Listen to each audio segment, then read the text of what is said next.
नमस्कार, आप live cities देख रहे हैं। मैं हूं जय शुक्ला। बिहार में शराबबंदी कानून पर हाईकोर्ट ने इस बार ऐसी टिप्पणी कर दी है जो बड़ा स्टेटमेंट है।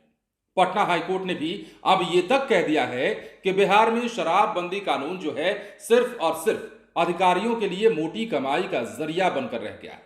जिस उद्देश्य से इस कानून को 2016 में लागू किया गया था, वो उद्देश्य पूरा होता हुआ नहीं दिख रहा है, वो धरातल पर नहीं दिख रहा है। और शराबबंदी कानून जिस मकसद से लागू किया गया था, वो मकसद कहीं दूर पीछे छूट चुका है। पटना हाईकोर्ट ने कई सारी बड़ी बातें कही हैं और क्या कुछ कहा है और किस प्रकार सरकार की खिंचाई की है, किस प्रकार नीतीश सरकार की धज्जियां उड़ाई हैं शराबबंदी कानून पर सवाल उठाते हुए, वो हम आपको बताने जा रहे हैं।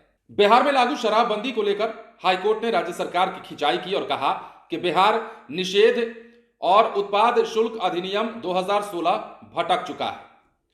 राज्य में शराब और अन्य प्रतिबंधित वस्तुओं के अनाधिकृत व्यापार को बढ़ावा मिला है। तमाम विभागों के अधिकारियों के लिए मोटी कमाई का एक सिस्टम बन गया है। न्यायमूर्ति पुर्णेंदु सिंह ने इंस्पेक्टर मुकेश कुमार पासवान के खिलाफ डीजीपी द्वारा जारी किए गए सस्पेंशन और डिमोशन के आदेश को रद्द करने की याचिका की सुनवाई करते हुए कहा कि भारत के संविधान का अनुच्छेद 47 जीवन स्तर को ऊपर उठाने और बड़े पैमाने पर सार्वजनिक स्वास्थ्य में सुधार करने के लिए राज्य के कर्तव्य को अनिवार्य बनाता है, जिसके लिए राज्य सरकार ने बिहार मद्य निषेध और उत्पाद शुल्क अधिनियम 2016 लागू किया है। लेकिन कई कारणों से ये इतिहास के गलत पक्ष में जा रहा है। सख्त प्रावधान पुलिस के लिए उपयोगी हो गए हैं, जो तस्करों के साथ मिलकर काम कर रहे हैं। तस्करी के लिए नए तरीकों का इस्तेमाल किया जा रहा है। न केवल पुलिस अधिकारी, उत्पाद शुल्क अधिकारी, बल्कि राज्य कर विभाग और परिवहन विभाग के अधिकारी भी शराबबंदी को पसंद करते हैं, क्योंकि उनके लिए इसका मतलब मोटी रकम है। ये बात न्यायमूर्ति पुर्णेंदु सिंह के आदेश में कही गई। पटना हाईकोर्ट ने कहा कि शराब पीने वाले और जहरीली शराब की त्रासदी का शिकार होने वाले गरीबों के खिलाफ केस दर्ज मामलों के मुकाबले सरगना और सिंडिकेट संचालकों के खिलाफ दर्ज मामलों की संख्या कम है।